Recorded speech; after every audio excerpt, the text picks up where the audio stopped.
There have been some very famous people who've died of that malady. Absolutely, sure. And it's a pretty painful process. I mean, Right. really, Right. pretty horrible. Now, typically, to be clear, a one-time shot usually doesn't do it. This is typically something that we have to do over the course of a year, maybe 2 years, of doing these infusions with your own stem cells every 3 months. That's typically how we do it right now. And that So it's a seems to be- protocol. It's incredibly effective. Not just rheumatoid arthritis, but you think about all the autoimmune conditions. Lupus, erythematosus, Sjogren's, Crohn's disease? Crohn's disease is going to have that. Irritable bowel is kind of in that category as well. These are all things, multiple sclerosis, of course, is another big one. So these are all conditions that are showing positive effect with infusing your own stem cells. You know, it's just such a vast contrast to what's happening today, currently, if you just go through the normal medical routine. So, Doc, the challenge in researching this is that there are a lot of people out there making false promises. There's some charlatans out there.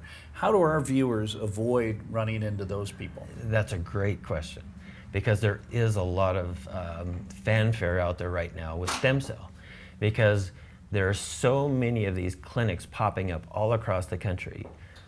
Physicians wanting to jump into this pool of stem cell therapy because it's incredibly lucrative, or it can be if you've got a real busy office seeing a lot of folks, okay?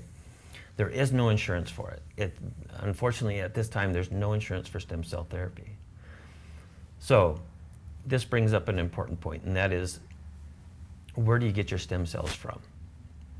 Okay, so we get our stem cells from your own body.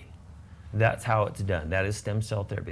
That's appropriate way of using stem cell therapy, is pulling the stem cells from your own body and then using them to help your own body. What we're seeing pop up now is that we've got groups that are doing what are called afterbirth products, umbilical cord stem cells. What else? We've got amniotic tissue, placental tissues. Now those tissues, umbilical cord, the placenta, the amniotic sac, yes, these do have stem cells in it. But now we're talking about a donor, okay? And that is not being tested. Meaning if you go to an office where they said, we're gonna use these really young afterbirth, baby stem cells, which are extremely active and have a lot of youth and energy. Well, that's true. However, there's a problem with the logistics, meaning first of all, we're not being tested if you're a match for these cells, which they say that they're immune privileged. Well, to some degree, yes, but not entirely. I mean, that makes more sense to use my own stem cells. Sure it does. Because they're a perfect match. Right. I'm not going to have a rejection of my own cells. Okay, but to do that procedure, you've got to have a lot of things in place. You've got to have the lab necessary to do it. You've got to have the physicians who are skilled at being able to do that type of a procedure. The liposuction that's necessary, the IV, all the equipment that you need in order to perform that is quite an investment. It's a lot easier route to simply go buy amniotic stem cells on the market. There are some biotech companies that are happy to sell it to you for cheap.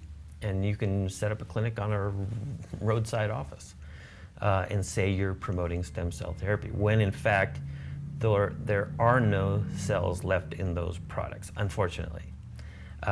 So they are really, they're charlatans. I mean, they're promising you something they can't deliver. They are promising something they can't deliver. It's just not possible. From bedside, no bacteria, no fungus, no parasites, no viruses, all these things, to that processing, to cryo-freezing it, to thawing it back out, and then drawing it up in a needle and going into somebody's knee. By the time you get to that point, there are no live cells left in that concoction. They're dead. And good people are paying money to these companies for something that's not going to work. Unfortunately. And that's a growing number of people who are going to be dissatisfied and say, well, I tried stem cell therapy, it didn't work for me. That's unfortunate, because they really didn't get an opportunity to do stem cell therapy.